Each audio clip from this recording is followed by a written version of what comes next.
I'm AJ, and this is Diana again, and thank you for tuning in to the Pivot Productions live stream again, Mentor Monday. Today we're going to be talking about test anxiety, preparation for tests, test-taking tips, and group projects, basically. So test anxiety, taking a test can be really, really stressful, especially if it's your first time in college. You only get a certain number of tests, and those can tend to take up the majority of your grade. So you can start to get a little bit scared. But you do need to remember to relax, to take it calm. You know the material. You've been preparing for this the entire up till now. Or basically. At least you should have been. Yeah, if you're going to class, if you're reading the book, if you're taking notes, you know the material. So just kind of calm down. Don't psych yourself out. Yeah, and it's not like we're like throwing you out there to just take this test like on your own. Like there's like a series of steps that you can take to make sure that you're going to get the grade that you're really working for. So first things first is you want to be developing good study habits. That's keeping up with the readings in class. Going to class all the time. What are you doing? Going to class, doing the readings, doing the homework, taking notes in class, and looking over those notes again. You really want to have those good study habits. Definitely manage your time around that. Set aside time to actually study. I know we've talked about this in previous live streams where we're talking about time management, but definitely make sure you're accounting for your time and allowing enough time, I guess, for each class. Yeah, I have to actually schedule in like specific blocked time for studying, because otherwise if I'm just like, oh, I'll study when I get around to it, guess what, I never get around to it. Like I have to specifically say like, okay, like at 4 o'clock, I'm going to study for an hour. Yeah, definitely. Yeah, and be reasonable in the time blocks. Don't say like, I'm going to study for like 7 hours in a row. No, you're Never not. happens. No. I did that Saturday. I was like, I'm going to study all of Saturday. Ended up studying 1 hour or something like that. So definitely don't just be broad and general with your time. Specify when you're going to be studying and how long you're going to be studying. Yeah, you can kind of pick those times based on when it's best for you. Like some people are morning people and they can get the most work done at like 7 in the morning. If you're like me, no. Right? No, not going to do that. I like studying at night, not like super late, but like at like 8 or 9. I mean, occasionally. And I'm productive all of a sudden. That's true. Occasionally it does happen where it's like I just like get so into what I'm doing that it's like before I know it, it's like midnight and I'm like, wow, I've been studying. You do have those nights, but for the most part, we wouldn't recommend studying super late because then you don't wake up for class the next day. Yeah, and it depends. I know like maybe some of you guys, I have a friend who is like, I'm not taking morning classes. So what he does is he has afternoon classes, he goes home, studies until like 1 or 2 in the morning and sleeps in. And that's how he's productive. So I guess it's based on your schedule, what works for you. Highly personal. Okay, so next thing you want to do is you want to be organizing your materials and prioritizing information based on familiarity. So basically, if you know something, don't waste time on it. Like I know it feels nice to go like chapter by chapter, but if you're like pretty solid on chapters 1 through 5, maybe focus on the next segment. Because otherwise you are wasting your time. You only have so many hours in a day, and if you're studying material that you already know, what's the point of it? You're not coming out of it with like any real what's the word I'm looking for? Like achievement, betterment, goal. If you're studying the same stuff you already know, 90% of the time the teacher's going to throw something at you that you don't know. I know for a fact, I've done this numerous times where I'm going through the study guide and I'm like, oh, I don't know that problem, but it's only one problem. They're not going to ask about it. And then 50% of the test is that one problem. Yeah. So definitely focus your time on studying what you don't know, and then wrap up with what you do know. It gives you a little bit of a self-confidence boost, kind of like, oh, hey, I do know this stuff. I do know what I'm doing on this test, and you kind of end on that good feeling. Yeah, and just make sure that as you're focusing on new content, that you're not forgetting the old content. Yeah.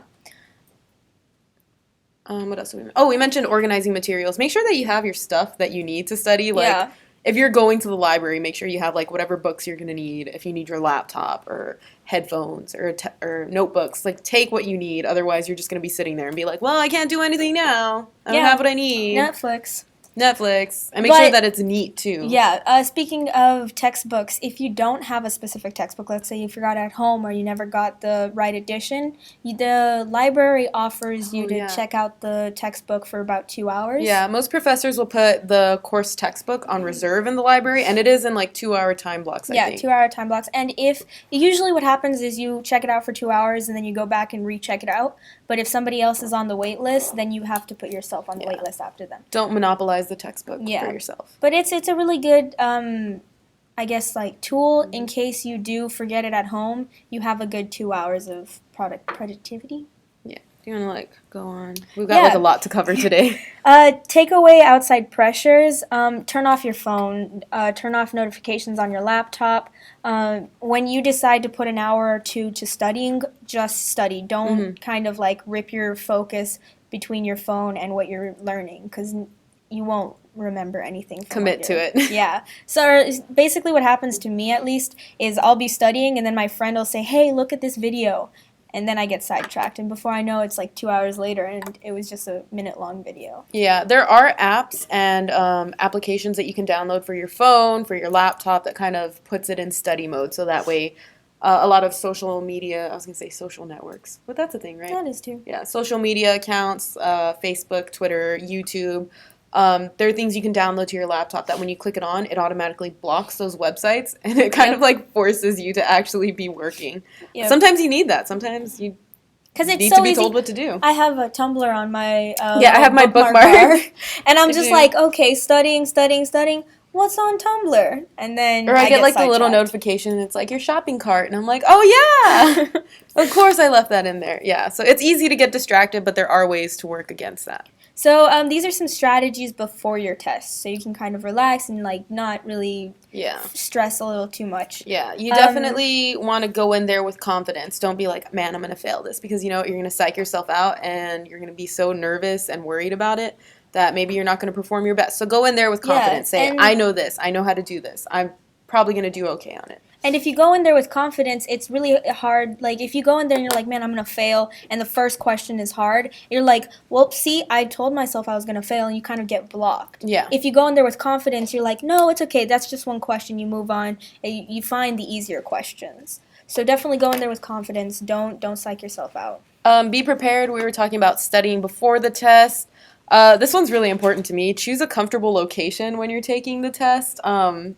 I get distracted really easily, if you guys haven't noticed, when I'm like touching my hat and everything during these videos. Imagine me during a test. So if I'm sitting in the back of the room, I can see like people like tapping their pencil, or like when people start getting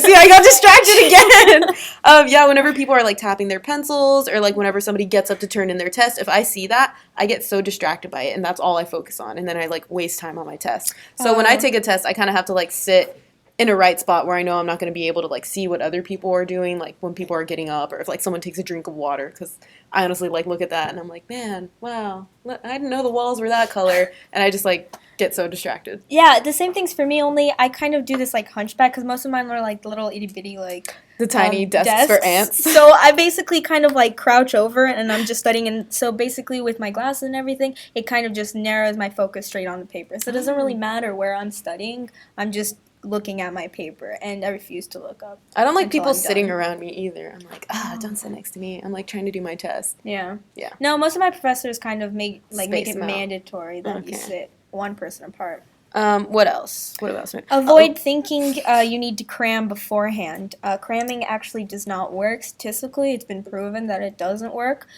Studying up like the few weeks before, little by little, actually helps you remember more than spending 5 hours before the test trying to get everything in. Yeah, make it easier on yourselves, honestly. Like, what sounds better? Like maybe just doing like 20 minutes a day, or like 7 hours straight the night before, and you go to bed at like 4 in the morning. But I mean, granted, we've all had that one all-nighter where we try to push through and get the study skills down, I guess. Yeah, just make sure it doesn't happen all the time.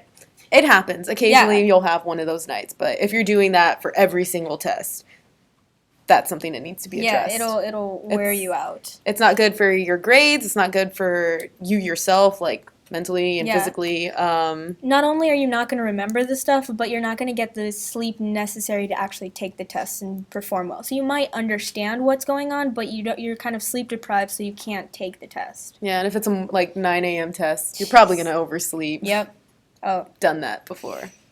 I mean, I got to take it, but I was like 15 minutes late, and I was like, I studied so hard, and that was really sad. So what else do you need to do, Diana? Strive for a relaxed state of concentration. Again, this is tying back to the confidence. Don't go in there all stressed out. Just be like, you know what, I got this. I studied. I know the material, and take the test. Don't psych yourself out. We keep saying this because it's really easy to psych yourself out. I've done it numerous times where I look at the review and I'm like, I don't know what any of this is. Test anxiety is very real. It's very crippling, but it can be managed. Yes. Get a good night's sleep. Eat a good breakfast. Take a snack. Take water if you need to. Just make sure that you are comfortable. Because if you're comfortable, you are able to take the test well. Side note, if you're taking a test and it's quiet in the room, don't be that person that takes like a bag of chips. Oh, jeez. And then like you're like trying to like write and all you hear is like crunch, crunch, or like an apple. Yeah. I Are don't you that eat. person? No. I don't eat during Call tests out because I'm very like self-conscious that people can hear me chewing. So I'm like, nope, I'm just gonna take. Yeah, I feel like I can like hear myself chewing, and then I'm Yeah. like, oh my gosh, the professor at the front of the room can probably hear me. The thing chewing. that gets me though is like I'm really bad about eating breakfast, so my stomach usually like growls, and it's dead silent, and you just hear, and I'm like, the songs of my people. Yeah. I chew gum a lot because Same. it kind of gives me something to like not focus on, but like take a little bit of my Yeah. stress out. It's kind of Yes. like some people are, like click their pen a lot. I chew gum, or like chew I do gum. the whole like finger thing with your pencil, you know. oh yeah, I do I that all the time. All the time. Yeah. So again, be comfortable, be relaxed, take the test, just focus on the test. Don't focus on anything outside of the test. Yeah. So we kind of spend a lot of time on what to do before the exam. So do you just want to kind of like go through like what to do Push during through? the exam? Yeah. Yeah. So first of all, you want to read the directions carefully. That goes without saying. Budget your time taking the test. Don't spend too much time on one problem and then forget about the rest.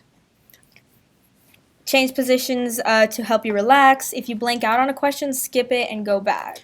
Oh, did you have anything? Oh, yeah, I'm really bad about this. I like to take my test in order. So if I get stuck, Yeah.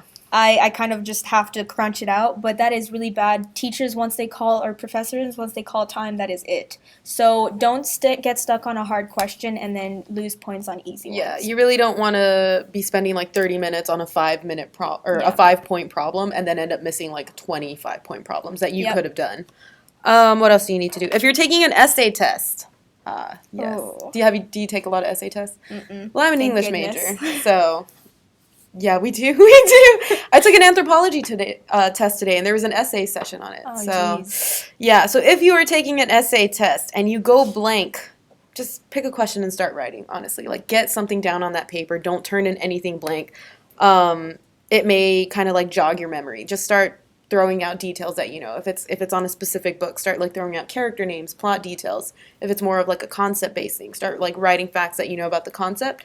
And pretty much just looking at that, you can kind of structure your essay that way. That kind of ties into some classes that I take, which are math and science based. I at the beginning of every test. Brain dump. I go through each question. I'm like, okay, so I need to take these steps, and then I move on, and need to take these steps, and I like set up the problem, and then go back and do the math because that's Yeah. time consuming. But again, time management, don't spend like 45 minutes brain dumping and leave yourself like 15 minutes to take the test. Yeah. That's So not how that works. it's all about how you manage your time. And some people are good at just going in and taking the test and walking out. Others need to brain dump and then finish up the math later. Whatever works for you, just make sure you're allowing yourself the necessary time to take the test. Yeah. Oh, this is something I do this next one. Okay. I wish we had like red like lights that we can like get flashing. Oh, Don't geez. panic. Yeah, Kind of like- flashing. Don't panic when other students start turning in their tests. I do that all the time. Yeah. Or another one that gets me is I had a test last Friday where my professor was like, okay, if you come in late, I'll write down the time because you need the full 50 minutes. I was done in like 10 minutes. And I started to panic and second guess myself. It's like, I did this too fast. I did this too fast. I underthought everything. I need to go back. And then I started changing my answers. And I was like, no. First thought, best thought. Yeah, I knew what I was doing. It's because I studied so well that I was able to go through it. So don't panic because your time pacing is different from other people. Yeah. Whatever works for you. If you need the full 50 minutes or hour and 15, take it. If you're done and you know the material that well that you can finish it in 10, 20 minutes, then do it. Don't start second guessing yourself or panicking because of what others are doing. Yeah, and if you are nervous about like being the first person done and like having to like walk to the room and everyone's like, "Oh my god, it's the first person done." Just wait and be the second person. There's no reward for finishing first. There's no need to rush through it. Nobody's gonna sit there and say, "Oh, you're done and you're not coming. What's going on?" Just sit there, maybe go through your test again. Just don't panic and start changing answers. Yeah, and if you haven't finished your test yet and you notice that multiple people are going, that's their pace. Yeah. Worry about your test. Yeah, as long as you get it done in the allowed time, that's all that matters. You don't have to be the first or second person done. If you're the last one, but you get 100, that's 100. Nobody's going to sit there and say, well, you took an hour and 15 minutes on this exam. No, they're going to be like, oh, wow, you got 100? Congrats. That's it. Yeah. Most importantly, concentrate on yourself. Because, yes, there are usually 100 kids or 50 students in that classroom. Concentrate on yourself and taking your test. Oh, sorry. I had to yawn. Where are we at? I distracted myself by yawning. Just go to test taking tips. Okay, yeah. So we've told you what to do before the test, what to do during the test. Now here's test taking tips. So studying and preparing for exams and presentations, it can be just like so overwhelming that like where do you start? Yeah, where do you even start? There's so much material to cover. There's so many steps that you have to do to get everything just right that it can be like almost more stressful, like trying to prepare for the exam than taking the actual exam. Yeah, my midterm on Wednesday is the first test in the class, and we've spent 7 weeks learning all this material, and I'm supposed to be able to... Especially cumulative tests. Yes, and I'm supposed to sit here in 50 minutes and dump all of this knowledge, and I'm like, where do I start? And so that's something you should definitely figure out a couple weeks before the test. You should not be trying to figure that out the night before because that gets A, stressful, and B, it's very disorganized. Yeah, you really want to be starting as early as possible. Like, I hate to be the person to say it, but like first day of class, like look at that syllabus and look and see like how many chapters you have in between then and the first test and kind of like budget your time accordingly. Definitely. Make sure you're taking good notes. Like we talked before, notes are really helpful for studying later. Professors, especially if they said it in class, if it's on a PowerPoint, they will most likely test on it because they know you have that material. Yeah, what I do is like I take reading notes when I'm reading the textbook, but I also take lecture notes, and I've noticed that the things that cross over between two, that's definitely what's on the test. Yes, same. And then I have professors who emphasize things. They'll repeat it over and over again, or emphasis, or they'll talk about it like they'll finish this class and then they'll bring it up next class, and then the next class they'll bring it up again. Those are usually what they test on. Start reviewing early, like she said. The first day of class, start budgeting your time. Know when those tests are coming up so that you can make a little schedule for yourself when you're going to study. Yeah, and when you are making those studying schedules, it helps me to make like little checklists of exactly what I need to be accomplishing at that study session. I left my paper over there, and I had like a whole bunch of checklists on there. But I promise, they're there. And honestly, it's like the most satisfying thing ever, like crossing something off of your checklist. It's like a visual accomplishment that you can give yourself. That feeling of just like crossing it out, just like, yes. It's like therapeutic. It is. And it makes you feel like accomplished that you actually did something. Yeah. For study-wise, I like to do kind of like these little... This is crazy. Put it up to the camera so they can see it. Oh, it's ridiculous. Look this at that. Is for my economics class. I just make this throughout the semester for like every single test comes and I'll fill a page or two with notes or stuff that was important for that test. And especially for classes that have a cumulative final, I just look at this study guide real quick and I already know what I need to study. And I'm going through it and I can jot down, I don't really remember what demand is. And I can go back into my notes rather than having to sit and read through 100 pages of notes. This is brilliant. I'm like amazed by this. Look at that. Yep. That's amazing. Shout out to my environmental teacher who like forced us to make this. And now you do it? Yeah, now I picked it up because of her, and it really helped. It was for my AP test, and I did it, and now I can't study without it. Yeah, we've said it before, we'll say it again. You never know what's going to work for you. So try different things out. If it doesn't work, drop it. If it works, hey, you have a new way to get good grades. Yeah, so in addition to doing like a comprehensive study guide like this, I like to use flashcards. I used to do that, but then I would lose them or like they'd fall on the floor. They sell those like little boxes that are like honestly $1 to like hold your flashcard. I had them, but I always felt like it was like I can rubber band them. What's wrong with a rubber band? True. Yeah, so summary notes, flashcards, organizational maps if you're in a concept thing, like do like bubble maps or do T-charts, do outlines, whatever way helps you organize your notes or that information, whether it's visually, maybe make a little audio. I know if you're an auditive learner, make a little audio of, or what is it called? Recording of yourself, just going through the like highlights of a class or something like that. Yeah, I used to do something really lame. Like, of course, I had the professor's permission, but I would record the lectures in class. That's not lame. I wish I could. Well, no, this was really lame because then I would like plug my phone into my car and listen to the lecture as I was driving home. But honestly, it was so helpful because I took that class and then I drove home right after, so I heard that lecture and then I heard it again immediately, and it just like no, that's really smart. I like it. Yeah. I'm using the auxiliary cord wrong in my car, but so don't pass the aux cord to me. Don't pass the cord to me on road trips. I'm gonna be like, who wants to listen to this lecture? It's lit. Anyway, yeah, you never know what's gonna work for you, honestly. Hey, and again, it's not lame if it works. Yeah, if it's working for you, it's not lame. What else? Reviewing with a group. That works for some people, not for me. I know for sure. I'm a very like. If I say it out loud to somebody, I usually remember. If I write it down or say it out loud or teach someone, it always sticks with me. They say that's like the best way to know that you have like a good handle on something is if you can teach it to somebody else. Or if someone can just ask you a question and you can answer it. Break up your study times. Make sure, like, granted, you need to study. It's important to study, but it's also important to give yourself breaks. Don't be afraid to take an hour after studying for 3 hours. Don't be afraid to take an hour just to relax, just to go on Tumblr, on Instagram, or just watch a Netflix episode or something.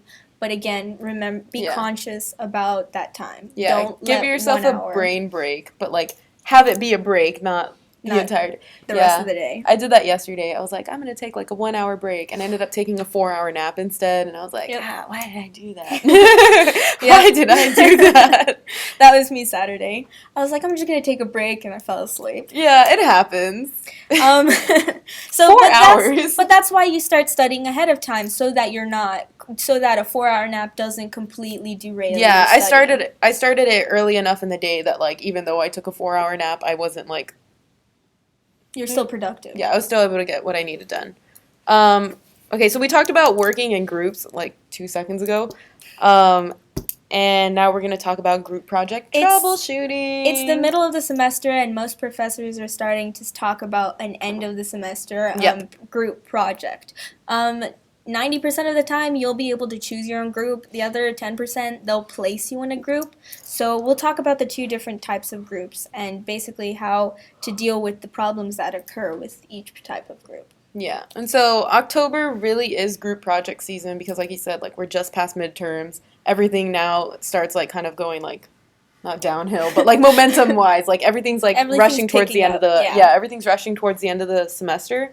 Which is why you get put into your group projects as soon as possible because you do need that time. If you're working with multiple people, you need to have enough time that you're able to get your schedules to match up, at least enough to get the project done.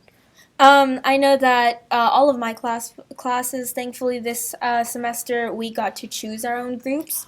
So I already know some of the people in my classes, so I chose people I know in the past were reliable, and I know that they'll actually do their part. But that's something definitely to keep in mind when you're picking groups. Don't pick a group, oh, hey, you're my friend, let's be in a group. If they're not going to pick up their slack, if they're going to bring the group down, then be upfront with them and just say, hey, look, I'm not comfortable being in a group with you. I know in the past you haven't really kept up your part of the group, so we're going to go with somebody else. Yeah. No offense. Be wary of historical group project slackers, essentially. Yeah. Like, it typically happens that there's one person in the project that doesn't necessarily do their fair share, and it falls to the rest of the group to kind of pick up the slack. So if you know that like a person is like that, don't be even if they are your friend, don't be like, oh yeah, I got you. I got you. The end goal of a group project is that everybody does their fair share of work, and that the grade is representative of that everyone worked together. Because all of the group projects, they're meant to teach you something, not to be over the top hard. So if you're sitting there and it's a group of 4, the professor will give you a task that is meant for 4 people. It'll be a little bit too much for only 3 people. So if there's a person who's slacking, then you're going to start falling behind, and your grade's going to reflect that. Yeah, those group sizes are picked based on the workload, essentially, that the professor knows that he's giving y'all. So you definitely want to make sure that everybody's doing their fair share. We had a group project we had 5 people in a group my very first semester. Easiest group project I had because everybody did their part. Isn't that like the greatest, like most satisfying thing when you get a group that just like works together? Yeah, same thing happened with my friend though. They had 5 people, 2 didn't do anything. Hardest group project she's ever done. Yeah. Because of that. So be aware of that. But if you're placed in a group and somebody isn't doing their part, that's not really your fault. There's nothing really you can do except for go to this professor. Tell the professor they're not doing anything. Whether that's anonymously by leaving or emailing them because you don't want to do it face to face, or if it's just going up and saying, hey, look, this person isn't doing their part, and I don't want it to affect the group. Yeah, a lot of people don't realize that is an option you have if a group member is not doing their fair share of the workload. The first thing, give them a couple chances. Be like, hey, send a text or send an email to remind them, like, you are in this group. And if it gets to the point where, time has gone by, they're not responding, they're not kind of carrying their share of the work, get the entire group members together to go talk to the professor about it. That way they know that it's not you just like personally biased. Not liking that person or whatever. So that way you can kind of have that collective opinion that this person is not helping this project. And the professor will give advice. Most of the time they start off by talking to that non-responsive member themselves. And if it gets to a certain point, the professor might even say, you know what, like, you guys do the project, and I'll worry about this other person. Or sometimes I had a class where they straight up asked, the teacher was like, how much percent-wise did you do? Did each person contribute? Oh, yeah. Those reviews. And that reflects on their grade. We get 100, but somebody only did 80% of their share, then they got an 80. Another thing is, do keep in mind, if the professor lets you pick your own group, and you go up to him and you're like, look, this person isn't picking or doing their fair share, the first thing he'll ask is, well, why did you pick him in your group then? And granted, if you don't know anybody in the class, you can be like, sir, I didn't know anyone in the class. I took a chance, and it's not panning out, and I don't want this to affect my grade. Professors, if you go and talk to them again collectively, they're open to this. They don't want you to struggle. They really are there to help you and stuff like that. Yeah, so the ways that you want to have, I'm going to say like a functional group project. Yeah, because that's what you want. You want everybody to be working. We have like a couple tips that everybody can be doing. Yeah, check in with everyone. Start a group chat. Not necessarily just an email chain, because a lot of people don't check their emails daily. There's apps such as GroupMe. Yeah, I use GroupMe all the time. WhatsApp. All of these are group messaging apps that you can start a group, and it's on the phone. It'll notify them like a regular text message. Yeah, but you don't have to give your phone number out, because I necessarily don't want like various people in classes that I like talk to just for that group project to have my phone number once it's done. Yeah. GroupMe, like once it's done, you can like kind of delete the group chat and not worry about it again. I had one of the best groups my first semester, and then somehow the group message got deleted. Like we're still friends and everything, but I have no idea where it went. And I love that group chat. Yeah, occasionally you get one of those like magical groups where it just works together so well. Yeah, it was our first time all of us meeting each other, and it worked really well. I was surprised. So keep those people close, because. Yeah, definitely communicate well with your group members, because if you can't talk. I'm so tired. If you're having problems with your section of the project, don't be afraid to ask for help. I mean, don't say like, I can't do this, like you guys do it. Like, ask them for help. Say like, I'm not necessarily sure what like is expected of me, like what should I be doing? Or maybe even bring it up as, hey, can I brainstorm or bounce ideas off of you guys for my part of the group or of the project? Don't make it sound like you're asking them to do it for you. make it sound like you're asking them just for help, for advice. Yeah, as much as, you don't like that person that doesn't do their work, maybe you should also not be that person that doesn't do their work. And remember, with all of this advice taken into consideration, we've talked about those magical groups where it just works together flawlessly. Remember that there's like 5 to 10 people in this group project, generally speaking, and sometimes you're gonna bump heads. Yeah, definitely. I know for engineering students, I don't know if this applies to like English, but we have these 2-semester courses, senior design. At the end, basically, when you're a senior, you take these classes and you have to create a project where it's like a real life application of everything you've learned. Yeah, no, we don't do that. Oh, you don't? No. So we have that. So it's like a capstone kind of class. Oh, I don't know what that is.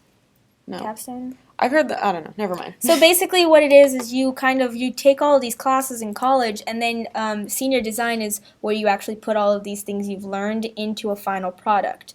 So as you're going through, especially your core classes, make sure that you're remembering the people who were good in a group project, because you want to keep those people for that senior design. Keep in touch with them, talk to them, say, hey, when were you thinking about taking senior design? Keep that class, especially if you're a sophomore, junior, keep that in mind because that is coming up. Oh, yeah, here's a fun tip. So, like, on the actual day of presentations, listen to the people presenting, because you can always tell who in the group was, like, on top of their game, essentially. And then when the next group project comes around, be like, I remember that guy did, like, really well. I want him on my team. Yeah, so because I've done that before. So keep that in mind. If you see somebody, if there's a project that's really good, and then you see that only 2 people actually did part of the work in that group, keep that in mind. Those are the 2 types of the 2 people, not because you want to slack, but 2 people that they're going to carry their weight, and they're going to do it really well. Yeah. Oh, we had a Twitter poll. Okay, so the question was, what time of day do you prefer to study? Remember, we were talking about picking your times wisely. And it looks like 26% of people said they were early birds and like to study in the morning, and 74% said they were night owls. I'm part of that 74. I'm probably that 74%. Like, good thing, like, you can make coffee at any hour of the day. Yep, so that's why I put my classes in the morning, because that forces me to get up. And then I have the entire afternoon to study in the evening. Yeah, that sounds So right. it works. All right, so I guess that's pretty much all we have for a lot of information we just threw at you guys. Troubleshooting and group presentations and study skills and stuff like that. Announcement time. Yay! We need like a little sign to be like, announcement. We'll get to work on that. We will. Alrighty, Or so somebody else will. This week, background people. No, it takes an entire room of people to get all what we do here. Yeah, how many people do we have in here today? 1, 2, 3, 4, 5, 6. We have 6 people in here. And this isn't even anybody. And I actually think our Twitter person is working like out of the office, so that's 7. So there's a whole lot of people. We never talk about them, but we should like turn the camera around and be like, shout out to everybody. them. Yeah. But so this week we have midterms are due. Midterm grades are due tomorrow. I believe it's by 8 p.m. No, 8 p.m. They're. Oh wait. No. Midterm grades are due by 5 o'clock tomorrow. I want to say. And then Wednesday, you should be able to see them all by 2 o'clock. I think that's how they did it last semester. I'm not sure. And you can find the official. You can look at Blackboard for your grade, but the official thing will be also on ASAP under midterm grades. Fall into your major is tomorrow, October 11th at 8 p.m. Are we sure it's 8 p.m.? Is it? That sounds late. It's 8 a.m. 8 a.m. Who wrote this? Who wrote p.m.? It's at 8 a.m. Don't show up in the middle of the night here. Fall into your major. Oh, it's both days, Tuesday and Wednesday. 8 a.m. And basically, it's so you can go get to know what resources are available for your major, get to know a little bit more about your major. If you're undecided, you get to see all the majors. See some of the other majors out there. Yeah, I had a really cool discussion with a psychology major last year. Yeah, that's actually how I ended up falling into my anthropology minor, because I talked to the people at the anthropology table. That's what I did. Success story here for fall into your major. I did that for the spring for my math minor. Yeah. It was really nice. Nice. Oh, man, tomorrow is busy. Okay, so here under Pivot, we have Roadrunner Transition Experience, RTE, and we are having a Menti Mixer also tomorrow at 11 a.m. So it's going to be space-related fun and games. Get to know some of the other... Space! Yeah, get to know some of the other mentors. I mean, besides us two, and maybe some of the other mentees who come. Yeah, and basically the whole reason we have these is all of our mentees and mentors have something in common. They're transferring to UTSA, they're first generation.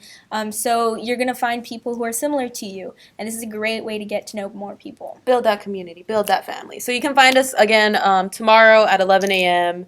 UC 2.01.26. I like have It'll my, be I in don't the have my description glasses below. on. In the description below. Also, Fall 2016 Grad Fest is going on at the downtown campus today. Tomorrow. Oh, jeez. Oh, yeah. Okay, yeah. So, Fall 2016 Grad Fest is happening downtown tomorrow at 3 o'clock. Yep. We also if you missed today's Grad Fest on campus. There was a Grad Fest today on main campus. If you missed it, go to the downtown campus tomorrow. At 3 o'clock. At 3 o'clock. Yeah, and one more thing, the Veterans Mixer, also with RTE, is happening Wednesday at 4:30 p.m., actually in this Pivot office, so you can come see our wonderful set that we have here. Yep. You can get information for on and off campus services for veteran opportunities and resources. So if you're a veteran, come. If you're a friend of a veteran, tell them to come, and you can come too, probably. You can come too. Yeah. Get to know stuff with them. Yeah. Roadrunner Live, this is for upcoming events, not necessarily this week, but later on in the month. Roadrunner Live, Tuesday, October 18th. It's the Greek dance competition in the Convocation Center. What kind of dancing? It's like Greek life, they're just dancing. Oh. I don't know. I thought it was like a specific kind of dancing. Okay, we also have more RTE announcements. So the Transition Series is happening Wednesday, October 19th from 3 to 4 o'clock in the UC Willow Room. And the theme is learning how to use your life experience to advance your academic success. And next week is homecoming week. There are a lot of events coming on campus. And we're just going to touch on some events that kind of caught our eye, but there's going to be a link in the description below that is going to have a full list of events for homecoming week. Yeah, so first up you have the Homecoming Comedy Show Wednesday, October 19th at 7:30 p.m. in the UC Ballroom. That sounds like it's going to be fun. Yep. We have a Poetry Slam Jam on Wednesday, October 19th at 8 p.m. in the UC Ski Lounge. There's also going to be a demo kitchen October 20th. This isn't necessarily homecoming. It's just something that the rec center does. And it's really cool. They'll show you how to cook something. So and the mentors here at RTE have decided to go to this one. We're going. So if you're a mentee, definitely show up. Hang out with us if you want. Oh, you do have to RSVP, though, on the rec center website. That's right. Yeah, and so it's going to be a demo kitchen Thursday, October 20th, and the thing that they're going to be cooking is empanada. Yeah. Yay! I love empanadas. Best Fest is Friday, October 21st in the Convocation Center. Join your fellow Roadrunners to celebrate homecoming. Number one thing, though, is that the homecoming game. Woohoo! Go UTSA football. Go Roadrunners. That is Oh, yeah. Okay. Oh, I didn't even get it on camera. Oh, yes. That's happening Saturday, October 22nd at 6 p.m. So come support the football team. Come represent UTSA in San Antonio. Have pep. Have pep, a little school spirit at the... Woo, school spirit. Let me turn my hat around. Yeah. Little school spirit at the Alamo Dome. And we're going to be going up against University of Texas, El Paso. So us versus UTEP. Nice.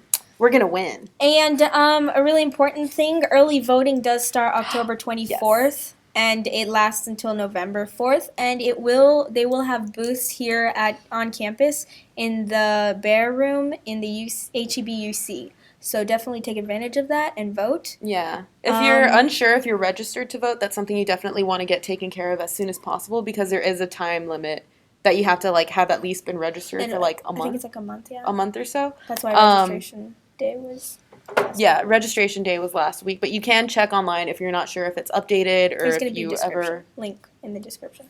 Oh, is there? Oh yeah, so click on the link in the description to find out if you are registered to vote.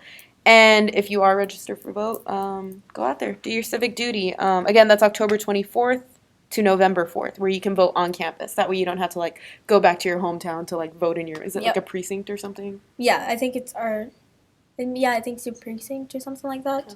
County. Yeah, based on your address, you have specific locations where you're supposed to vote, but on the day of, but a lot of students here, you can't necessarily drive back to Houston or drive back to Dallas or wherever. on a Tuesday to go vote. So UTSA is having early voting here where you can just get it done on campus. Yep. Not have to worry about location. Just go and get it done. Yep, and then the most important announcement, our next Mentor Monday live Yay! stream is October 24th at 6:30. What's the theme, Diana? It's Halloween! Ah, it's Halloween! So definitely join us. We're going to have some little festive stuff. We're going to try and make it as festive as possible for spooky. Halloween. We love Halloween here at the office. We really do. We're excited. So it'll be a spooky surprise. Ooh. We'll have a whole Halloween theme going on. All of these announcements, there were a lot. We had a full page worth of announcements. A whole page of announcements. We'll probably put them in the description, or I will put a link to where they're available. UTSA's UC Center, Rec Center, they have all of these. If you're interested, all of the little bulletins around campus have all of this information. Just keep your eye out. Aside from that, that's pretty much all we have for you this week. Yeah, we covered a lot of stuff, honestly. October is like the busiest month of the semester, I think. There's just so many things going on, academic-wise, extracurricular, life events. Jeez. Yep. Halloween! Oh, I'm so excited. I'm so excited. Jeez. Halloween's on a Monday, though, so. Well, you have the whole weekend. Yeah, that's true. Enjoy the weekend pre-Halloween. So until then, which is going to be October 24th, which is the week before Halloween. Yep. I guess we'll see you guys then. I'm AJ. I'm Diana. Thanks for watching. Thank you so much.